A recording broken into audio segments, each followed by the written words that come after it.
அனைவருக்கும் வணக்கம். இந்த பதிவில் நாம் கேட்க இருப்பது திரு மேலாண்மை பொன்னுசாமி அவர்களின் ஊர்மன் குடும்ப நாவல். இந்த நாவலில் மொத்தம் 26 அத்தியாயங்கள் இருக்குது. அதனால் இதை பிரித்து தினசரி 2 அத்தியாயங்களாக படிக்கலான் இருக்கேன். இப்போ வாங்க கதையை வாசிக்கலாம். அத்தியாயம் 1. சுருட்டி கொண்டையாய் போட்டிருந்ததை அவிழ்த்து விட்டாள் பொற்கொடி. எண்ணெய் தேய்க்காமலேயே சீப்பால் இழுத்தாள். பர் என்று 4 இழுப்புதான். ஒற்றை சடையாக பின்னி பின்பக்கம் போட்டுவிட்டு முகத்தை கழுவி துடைத்தாள். அழுத்தமான துடைப்பு. கையகலத்துக்கு சற்று பெரிதான கண்ணாடியில் பார்த்தாள். கன்றி சிவந்த முகம் பளிச்சென்றிருந்தது. பொட்டு வைத்து கொண்டாள். கண்ணாடியை கீழே வைத்துவிட்டு உடுத்தியிருந்த சேலையை தளர்த்தினாள். கொசுவ மடிப்பை ஒழுங்குபடுத்தி கொண்டாள். ஒரு கச்சிதம் வந்துவிட்ட திருப்தி. அவளுள் பரபரப்பு. செயல் துரிதம். அடிக்கொரு தடவை வாசலில் வந்து நின்று மேற்கால் பார்த்தாள். முத்துலட்சுமியை எதிர்பார்த்து நின்றாள். மனசுக்குள் காத்திருப்பை சகிக்காத எரிச்சல். சை, இது ஒரு மசமசத்த எருமை, விருட்டுன்னு வரமாட்டா என்ற முணுமுணுப்போடும் சலிப்போடும் பார்க்கிற போது தெருவில் முத்துலட்சுமி. போவமா? இப்போவாச்சும் வந்தியே, தேரு மாதிரி. ஏன், நேரமாயிருச்சா? இருட்டுறதுக்குள்ளே திரும்ப வேண்டாம்? சட்டுன்னு போனாதானே சட்டுன்னு வர முடியும். சரியம்மா, எம்புட்டு சீக்கிரமாக வந்தாலும் உன்கிட்ட வசவு வாங்கிறது நிச்சயம். பொற்கொடியும் பன்னெறிவாளை எடுத்து இடுப்பில் சொருகி கொண்டாள். எம்மா, நான் புல்லுக்கு போயிட்டு வரட்டா? போயிட்டு வெறுசா வந்துருமா. செண்பகத்தின் ஹீன குரல் ஏதோ ஞாபகத்தில் சொல்கிற மாதிரி அசிரத்தையான குரல். 2 பேரும் தெருவில் இறங்கினர். சாயங்கால சூரியன் வெக்கை தணிந்த வெயிலை சிந்திக் கொண்டிருந்தது. தரையில் நீல நீளமாய் பொற்கொடியும் முத்துலட்சுமியும் நிழல்களாய். முத்துலட்சுமி நல்ல கருப்பு, கருப்பிலும் கருப்பு, அண்டங்கருப்பு, உடக்கு மாதிரி வளர்த்தியான உடம்பு. எத்தனை அழுத்தமாக உதடுகளை மூடினாலும் முன்னத்திப்பல் 2ம் வெளியே நிற்கும். கண்களும் கூட செம்மறியாட்டு கண்கள் மாதிரி சற்று புடைத்து கொண்டு வெளித்துருத்தி நிற்கும். கழுத்து கொஞ்சம் நீளம், தலை தனியாக ஒட்ட வைத்த மாதிரி அந்நியப்பட்டு நிற்கும். பார்த்த முதற் பார்வையிலேயே லட்சணமற்ற தன்மைதான் கண்ணில் படும். ஆனால் வாலிபம் திரேக வளமையை தாராளமாய் தந்திருந்தது. இடை நெளிவுடன் மேலும் கீழும் விரிந்த திரேகம், கச்சிதமான உடற்கட்டு, பார்வைகளை சுண்டி இழுக்கக்கூடிய பருத்த மார்பகம், 2வது தடவை பார்க்க வைக்கிற அழகு, கவர்ச்சி. நடந்தால் தின் தின்னென்று தரை அதிரும். இடுப்பில் கடா பெட்டி, பெட்டிக்குள் கலை சுரண்டி. இவளுக்கு நேர் எதிர் பொற்கொடி. செண்பகத்தின் திரேக நிறம் குழைவான தங்க நிறம்.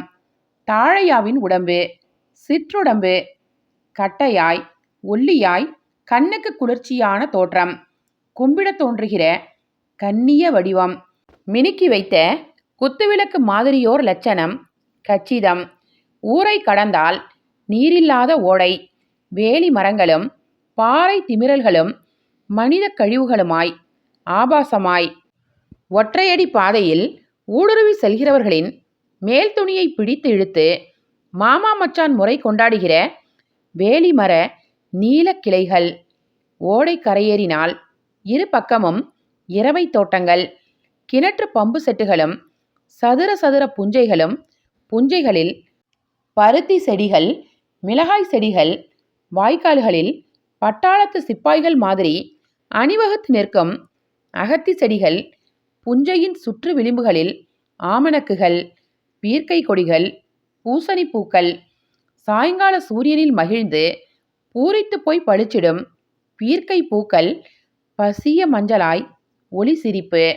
மஞ்சள் தேய்த்து குளித்த பொற்கொடி முகம் மாதிரி. பாதையோரங்களில் புழுதி படிந்த பசுமையாக துத்தி செடிகள். அவற்றில் ஜில்லென்று பூத்து விரிந்த துத்திப்பூக்கள் சந்தன மின்னல்களாய் பொற்கொடிக்குள் பாவாடை கால நினைவுகள். வேக வைத்த சீனிக்கிழங்கு நிறத்தில் பூத்து கிடக்கிற துத்தி பூக்கள். இவற்றை ஒவ்வொன்றாய் பறித்து பாவாடையில் மடி கூட்டி அம்மா சேலையில் உருவிய நூலில் ஒவ்வொரு பூவாக கோர்த்து பூப்பந்தாக ஆக்குவாள்.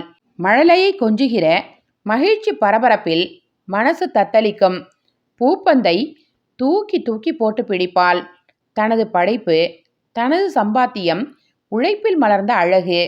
துத்தி பூப்பந்தை தலையில் வைத்து பார்க்கிற அழகுக்காகவே குளிப்பாள். முற்றத்தில் வெளிப்பானைகள் இருக்கும். அந்த தண்ணீரை காலி பண்ணுவாள்.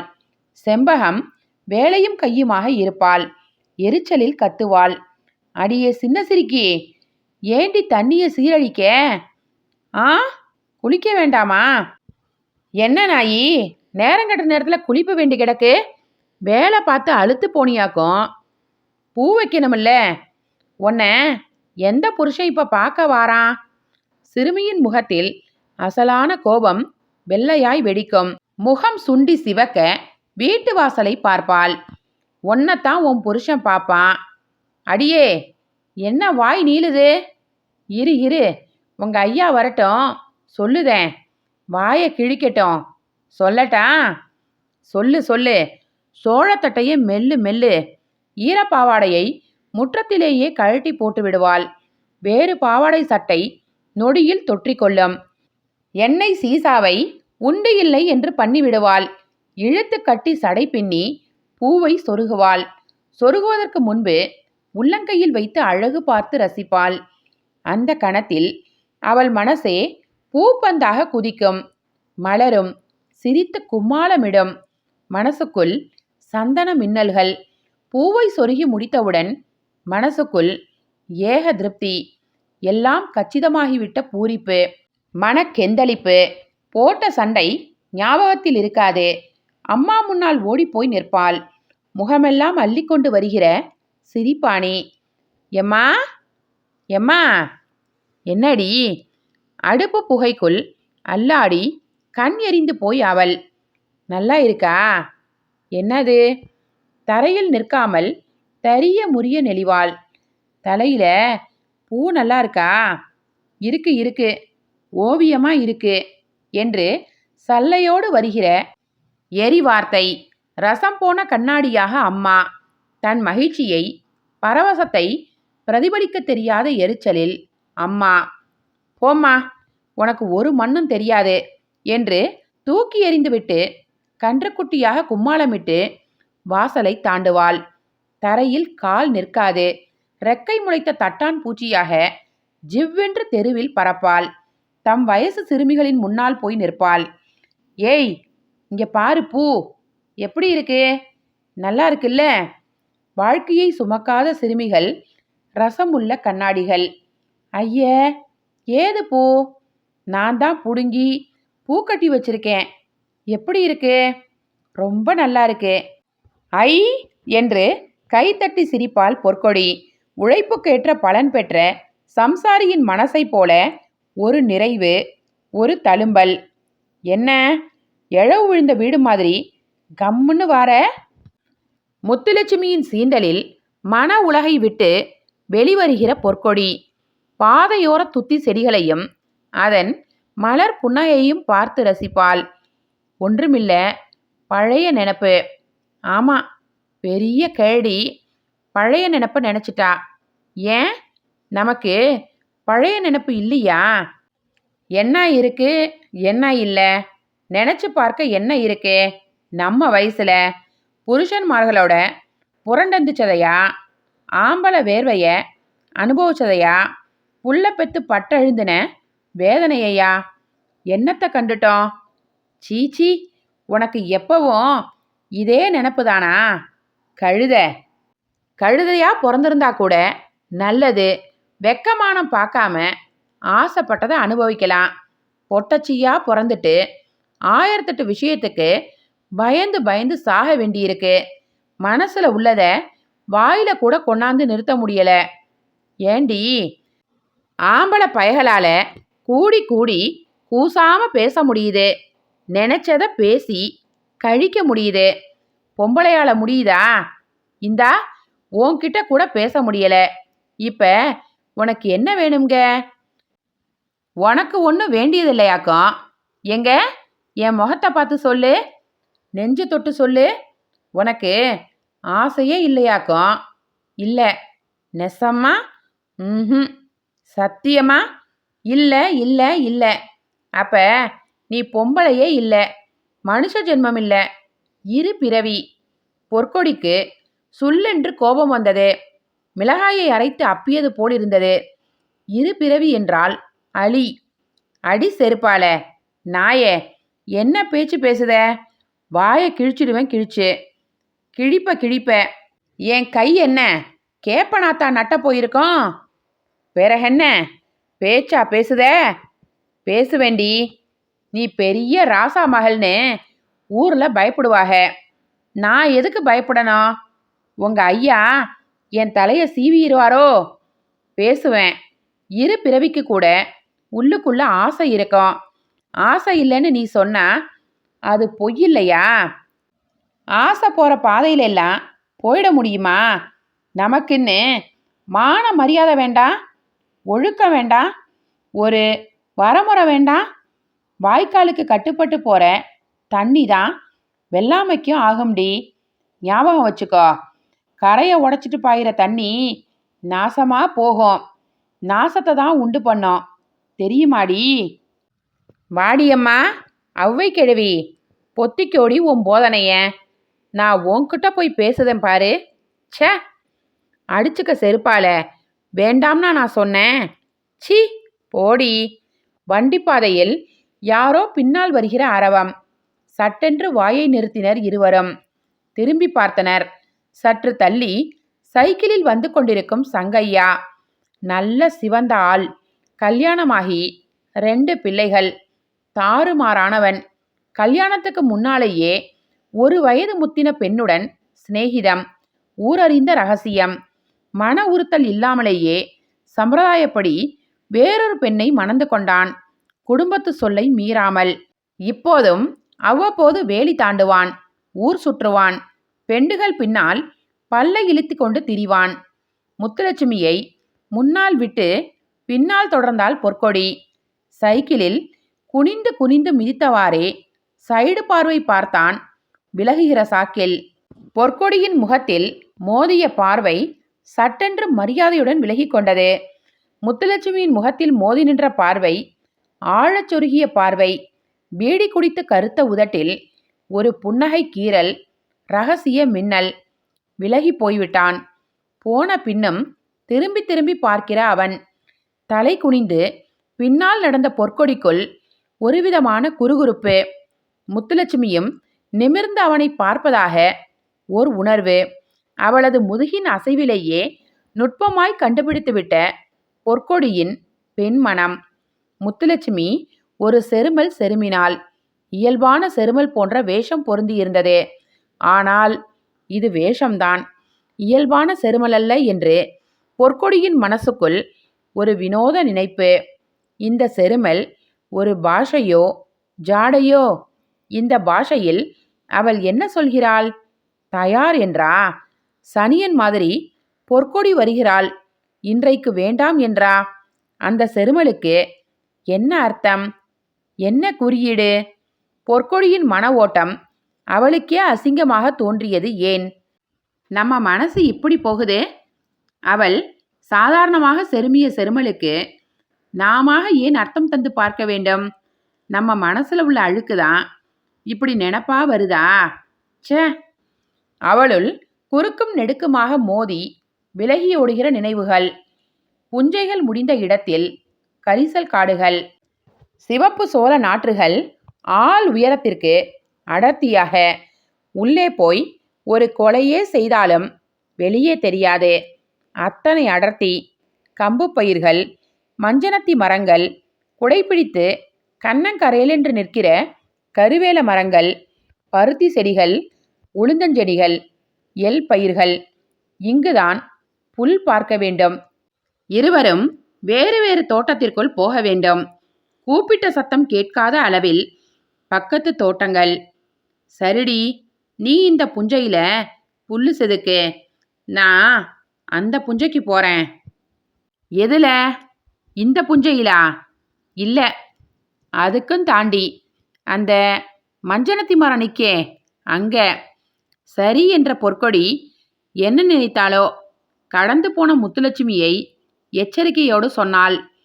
அடியே முத்து, பேச்சு பேச்சோடையே இருக்கட்டும், காரியமாயிடக்கூடாது, கேவல கூத்தாய் போகும். திரும்பி பார்த்து சிரித்தாள். முன்னத்தி பற்களோடு வேறு பற்களும் வெளி தெரிய அவள் முகக்கருப்பு இன்னும் அடர்த்தியாக தோன்றியது. குறைக்கிற நாய் கடிக்காது, ஊமைதான் ஊரை கெடுக்கும். அவள் சொன்ன சொலவடையில் அர்த்தம் இருந்தது, நியாயம் இருந்தது, எல்லாம் இருந்தது. கூடவே ஒரு குதர்க்கமும் இருந்தது. நீதாண்டி அப்படி என்கிற குற்றச்சாட்டும் இருந்தது. பொற்கொடிக்கு ஒரு மனசாகவில்லை. பெருமூச்சோடு பொழுது காலை பார்த்தாள். சூரியன் மேற்கு தொடர்ச்சி மலையின் முதுகை முத்தமிட எத்தனித்து கொண்டிருந்தது. ஆயாச பெருமூச்சோடு புஞ்சைக்குள் கால் வைத்தாள். புல் வஞ்சகமில்லாமல் வளர்ந்து கிடந்தது. கரிசல் மண்ணின் தாய் மனசை போல. கடாப்பெட்டியை கீழே வைத்துவிட்டு பன்னறிவாளால் புல்லை அறுத்தாள். சரக் சரக் சரக் அறுக்க அறுக்க ஆசையாக இருந்தது. புல் மளமளவென்று சரிந்தது. பசும் புல். தொட தொட ஆசை. ஆவி பிடித்தால் உள்ளங்கைக்கு சுகமாக இருந்தது. புல் சாய்க்கிற மகிழ்ச்சியில் முத்துலட்சுமி பற்றிய பயம் பொழுது காலை போல மறைந்தது. நாளை மறுபடியும் உதிக்குமோ? முத்துலட்சுமியின் பயமற்ற சுபாவம், மோகத்தாகம் எந்த குழியில் போய் விழுவாளோ என்கிற பயம் பொற்கொடிக்குள். அத்தியாயம் 2. மார்கழி கடைசி இன்னும் முழுசாக விடியவில்லை. தளர்ச்சி காணாத கிழட்டு இருட்டு. வேத கோயிலில் மைக் செட் உயிர் பெற்று கிராமத்தை உசுப்பியது. உன்னதமான வல்லமையை இறைவா எனக்கு தாரும் என்ற பிச்சை குரல் இந்தியத்தனமில்லாத இசையில் சினுங்கியது. பசுமாடுகள், எருமைகள் தெருக்களில் பால் சொசைட்டி நோக்கி டக் டக்கென்று நடக்கும். அதுகளின் பின்னால் சட்டியும் கன்றுக்குட்டியுமாய் ஆட்கள். முற்றங்களில் சாணி பால் தெளிப்பு. கல்மாவில் கலர் கலராக, ஓவியம் ஓவியமாக கோலம் வரைகிற சிறுமிகள். மார்கழி குணத்தை மாற்றியிருந்தது மேகமூட்டம். பனியை கீழே விழவிடாமல் முதுகுகளில் ஏந்தி கொண்ட சாரல் மேக அடர்த்தி. வேலை ஜோலி பற்றிய சல்லை பிடித்த நினைப்புகளோடு முறித்து கொடுத்து கொண்டிருந்தது மொத்த கிராமமும். டீக்கடையில் ஜே ஜே என்று ஜனம். வெள்ளாமை விளைச்சல் பற்றிய பேச்சுகள். பருத்தியில் வந்து விழுந்திருக்கிற சாகாவரம் பெற்ற காய்ப்புழு. அடித்த மருந்துகளையெல்லாம் உறிஞ்சி கொழுக்கிற அந்த புழுவின் கொள்ளை வேட்டை. பூ பிஞ்சை உதிர்க்கிற கொலை பாதகம்.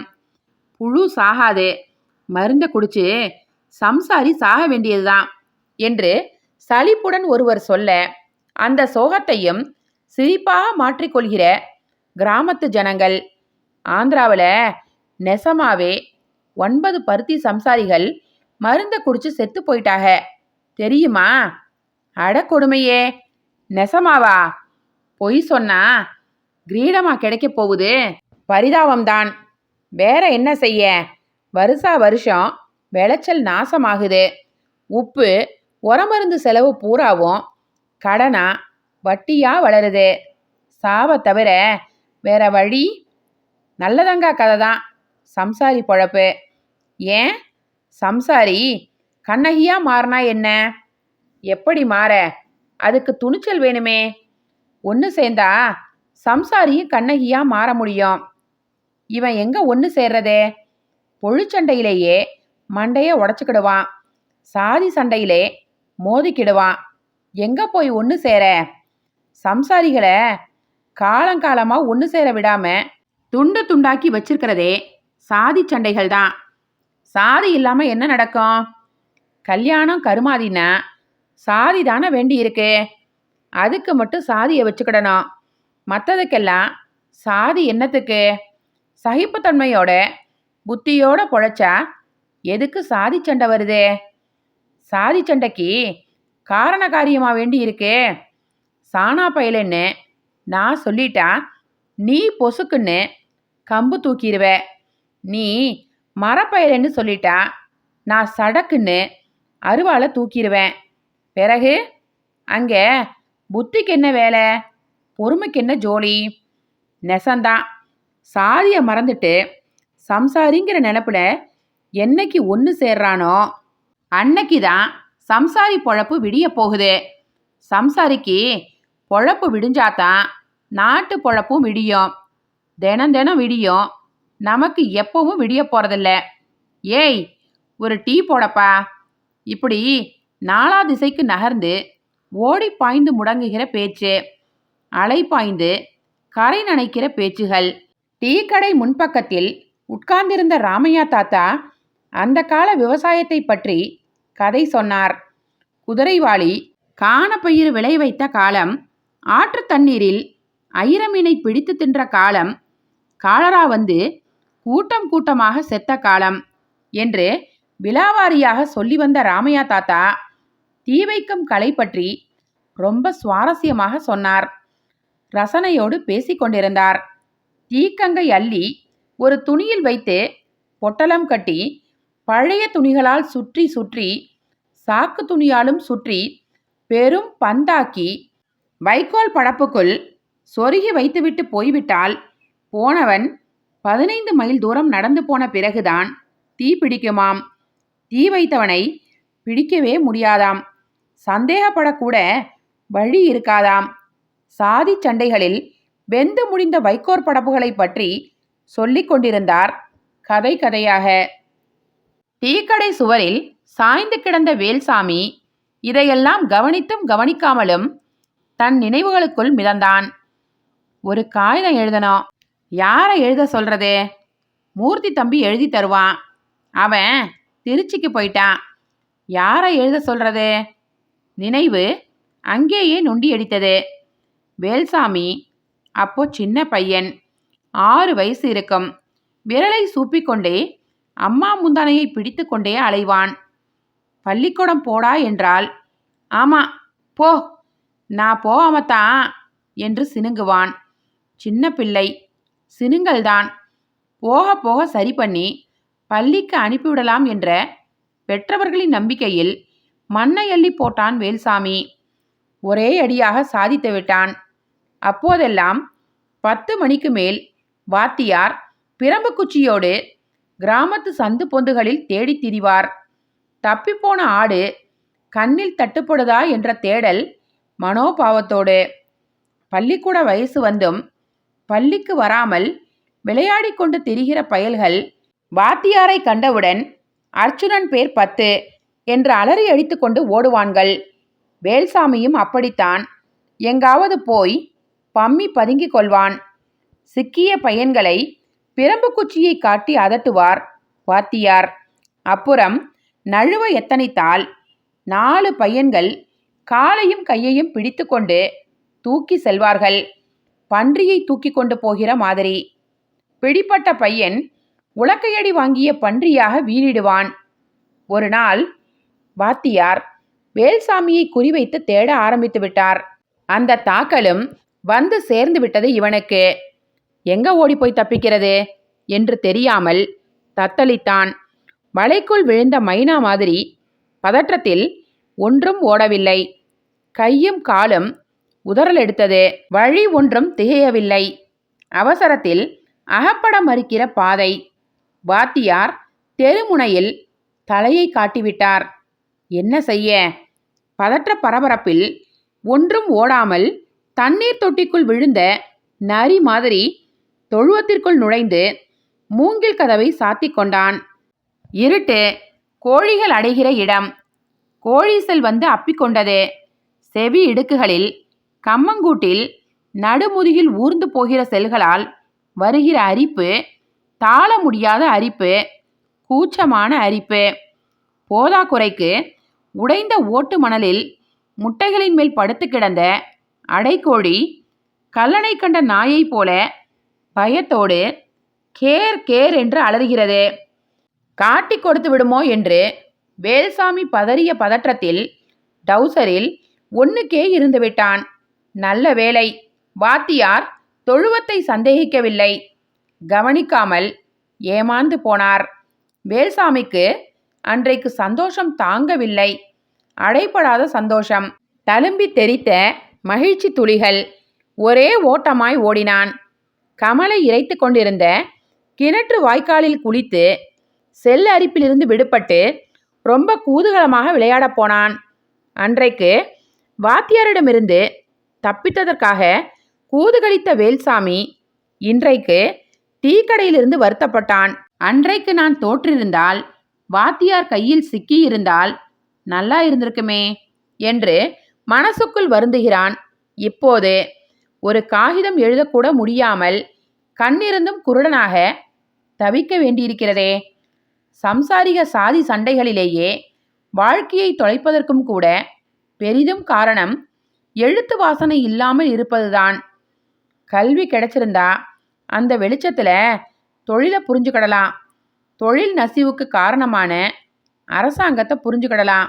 அரசியலை புரிஞ்சுக்கிடலாம். நிலம் தனியார் கைகளில் குவிஞ்சு கிடக்கிற சமுதாய அமைப்பை புரிஞ்சுக்கிடலாம். இதையெல்லாம் மாற்றி சரி பண்ணுகிற பாதையையும் புரிஞ்சுக்கிடலாம். புரிஞ்சுக்கிட்டா சாதி சண்டைக்கு இடமே இல்லாமல் போயிருமே. இப்படித்தான் ஒவ்வொரு காகிதத்திலும் விலாவாரியாக எழுதுகிறான் சிந்தாமணி. அவன் தங்கமானவன். நாடாக்கமார்தான். ஏவாரி குணமில்லாத மனசுக்காரன். கணக்கு வழக்கு பார்க்காமல் நட்பை மதிக்கிறவன். சிநேகிதக்காரனுக்காக உயிரை கூட ஒப்படைக்க தயங்க மாட்டான். மனிதன் என்றால் அவன்தான் மனிதன். மனித குணம் மட்டுமே ததும்பி நிற்கிற முழு மனிதன். இதோ பட்டிக்காட்டுக்கு பொருந்தாத ஆடம்பரமாக தான் போட்டிருக்கிற சிவப்பு கலர் ஸ்வெட்டர் அவன் கொடுத்ததுதான். உள்ளே போட்டிருக்கிற பட்டாளத்து பனியன் அவன் தந்ததுதான். பட்டாளத்திலேருந்து லீவுக்கு வர்ற போதெல்லாம் ஏதாச்சும் ஒரு பொருள் தராமல் போகவே மாட்டான். இப்போது அவனுக்கு தான் காகிதம் எழுத வேண்டும். எப்படி எழுத? யாரை எழுத சொல்ல? இந்த யோசனையே அவனுள் கோழி செல்லாக அரித்தது. நமைச்சல் எடுக்கிற அரிப்பு. சாயங்காலம் பார்த்துக்கிடலாம். சத்துனோ ராமசாமி கிட்ட சொல்லி எழுத சொல்லலாம். பெரிய படிப்பு படித்தவர். ஹைஸ்கூலில் வாத்தியார் ஆகிற அளவுக்கு ஒசந்த படிப்பு. அவரைத்தான் பிடிக்கணும். அவரு தான் சரியான ஆளு. மூர்த்தி மாதிரியே அவரும் விவரமான ஆளு. வெளியே வந்தான். இருட்டை பலவீனப்படுத்துகிற மேகத்து வெளிச்சம் மழலைத்தனமாய் தவிழ்ந்து படர்ந்தது. ஓடைக்கு போய்விட்டு வந்தான். வேலி விறகு வெட்ட போகணும். கூலி 30 ரூபாய். பல்லை தேய்த்து கஞ்சியை குடித்தான். 2 லிட்டர் பிளாஸ்டிக் கேனில் தண்ணீரை பிடித்து கொண்டான். மதியச்சோறு வைத்திருந்த தூக்குவாளியை எடுத்துக்கொண்டான். பட்டாளத்து துணியில் தைத்த டவுசர், பட்டாளத்து பனியன், பட்டாளத்து பூட்ஸ், தொரட்டி, வெட்டரிவால், குத்துக்கம்பி எல்லாம் எடுத்துக்கொண்டான். பட்டாளத்து ஐட்டமெல்லாம் பட்டாளத்து சிநேகிதன் சிந்தாமணியின் நன்கொடை. அன்பளிப்பு. நட்பில் கரைந்த மனசின் அடையாளம். சாதி உணர்வை கடந்த நட்பு. பாழடைந்த பெருமாள் கோயில் ஆற்றின் கரையில் நீரில்லாத ஆறு. மணற்கொள்ளைக்கு ஆளாகி விதவையாகி போன மலட்டு ஆறு. அதன் கரையில் கோயில். வெள்ளையடிக்காத கோயில். கண்ணங்கரையல் என்று நரைத்து போன கிழட்டு கோயில். சாமி சிலையில்லாத கோயில். இந்த கிராமத்தில் கால் பரப்பிய கருப்பு சட்டை இயக்கத்தின் துடியான வாலிபர்கள் சமூகத்தின் முழு எதிரியே சாமி சிலைகள்தான் என்ற திசை நழுவிய கோபத்தில் நடத்திய தாக்குதலில் சிதிலமாகி போன பெருமாள் கோயில். கோயிலை சுற்றிலும் வேலி மரங்களின் அடர்த்தி புதரை போல கொப்பும் கொழையுமாக அடர்த்தி. அதைத்தான் வெட்ட வந்திருக்கிறான் வேல்சாமி. இவனுக்கு பெயரே விறகு வெட்டி வேல்சாமிதான். இவனை கண்டால் வேலிமரம் பச்சையாக பயப்படும். பதறி நடுங்கும். மஞ்சனத்தி மரத்தில் சோற்று சட்டியை மாட்டினான். நிழலில் கேனை வைத்தான். பூட்ஸ் கால்களோடு வேலி முட்களை நரநரவென்று மிதித்து கொண்டு புதருக்குள் நுழைந்தான். தொரட்டியை போட்டு முட்கிளைகளையெல்லாம் இழுத்து ஒதுக்கினான். கனத்த அரிவாளை எடுத்தான். கட்டைகளில் ஓங்கி சாயலாக போட்டான். அல்வா கட்டிக்குள் பாய்ந்த கத்தியாக சதக்கென்று விழுந்தது. பழுத்த வேலி இலைகள் அவன் மேல் விழுந்து வியர்வை நசநசப்பில் ஒட்டி கொண்டன. புள்ளி புள்ளியாக விறகு மலமளவென்று சாய்ந்தது, குவிந்தது. புதர் இருட்டுக்குள் வெயிலின் வெளிச்சம் சுதந்திரமாய் முன்னேறியது. அவனுக்குள் சிந்தாமணி, தாழையா நாடாரின் ஒன்றுவிட்ட சகோதரியின் மகன், பட்டாளத்தில் இருப்பவன், இன்னும் கல்யாணமாகவில்லை. இராணுவ பணி முடிந்த பிறகுதான் கல்யாணம் என்ற வைராக்கியத்தில் இருப்பவன். அவனுக்கு காகிதம் எழுத வேண்டும். ராமசாமியை பார்த்து எழுத சொல்லணும். முத்துலட்சுமி விஷயத்த சொல்லணும். எப்படி சொல்ல? அந்தரங்கமான விஷயத்தை அந்நியனான ராமசாமியிடம் எப்படி சொல்ல? சொல்லக்கூடாது. அது நல்லதில்ல. ஒரு பெண்ணோட, வாழ வேண்டிய பெண்ணோட அந்தரங்கத்தை தண்டோரா போடுறதும் பச்சை புள்ள கழுத்தை நெரித்து கொள்ளுவதும் ஒண்ணுதான். பாவ காரியம். வரட்டும், லீவுக்கு வருகிற போது நேரில் பேசிக்கொள்ளலாம். அதற்குள் கைமீறி போய்விட்டால், காரியம் கெட்டு போய்விட்டால் சிந்தாமணி ஒருவனால்தான் இதை தடுக்க முடியும். அவனுள் நடுக்கம், ஒரு குழப்பம். நம்ம சாதிக்கார பைய சங்கையா சாதி சண்டையாக வெடிச்சிட்டா? அவனுக்குள் எறும்புகள் ஊர்ந்தன. இந்த நாவலுடைய தொடர்ச்சியை அடுத்த பதிவில் கேட்கலாம். நன்றி, வணக்கம்.